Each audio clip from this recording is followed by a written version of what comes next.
पारो जी से यह रिक्वेस्ट करतनी कि एगो गाना है सुनाए। अरे कैसे में आई बलम रौरा से जी, अरे कैसे में आई बलम रौरा से, आवत में डर लागेला, कैसे में आई बलम रौरा से, आवत में डर लागेला, लागेला डर, लागेला डर, लागेला, लागेला डर, लागेला डर, लागेला। कैसे में आई बलम रौरा से, आवत कैसे में आई बलम रौरी से,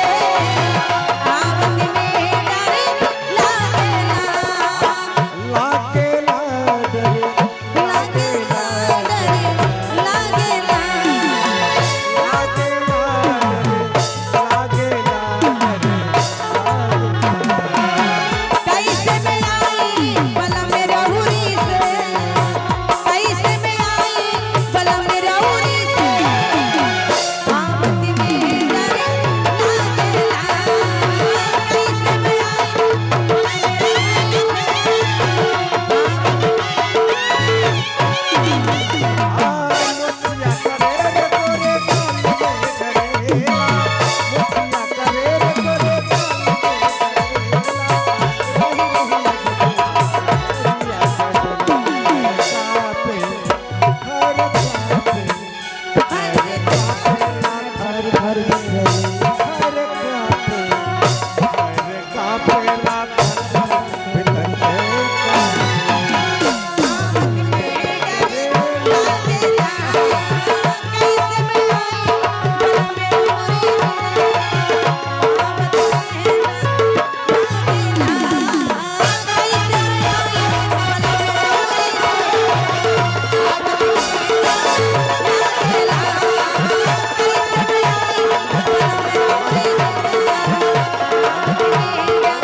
हेलो,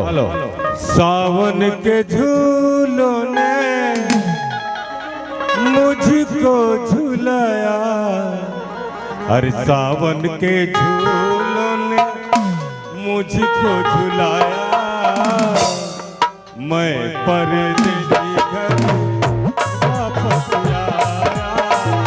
मैं परदेसी घर वापस आया, कांटों और फूलों ने मुझको झुलाया, कांटों और फूलों ने मुझको झुलाया, मैं परदेसी घर वापस आया, मैं परदेसी घर वापस आया।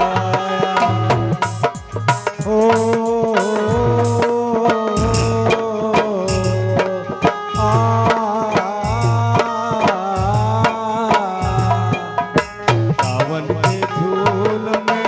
मुझको झुलाया, सावन के झूल में मुझको झुलाया, मैं परदेसी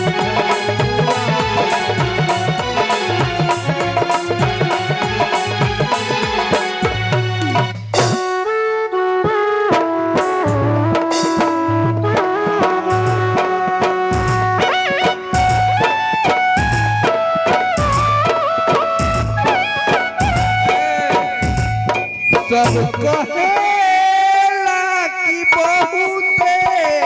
सुघर बड़ू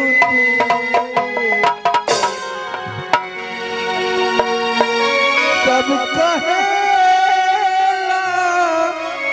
कि बहुते सुघर बड़ू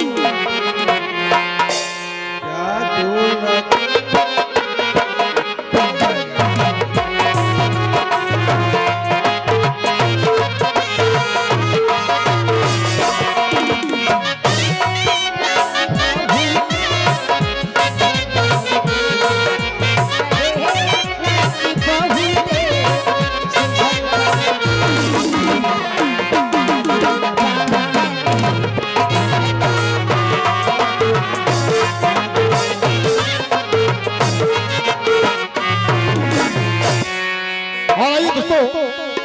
जो शेखर जी के छोटे भाई है माननीय ये हमारे बीरबल नमूना जी के तरफ से बहुत सारा पुरस्कार और जो बैठी पंचायत के भावी मुखिया माननीय धर्मेंद्र जी की तरफ से बहुत सारा पुरस्कार। और चलिए ये कैसे से करत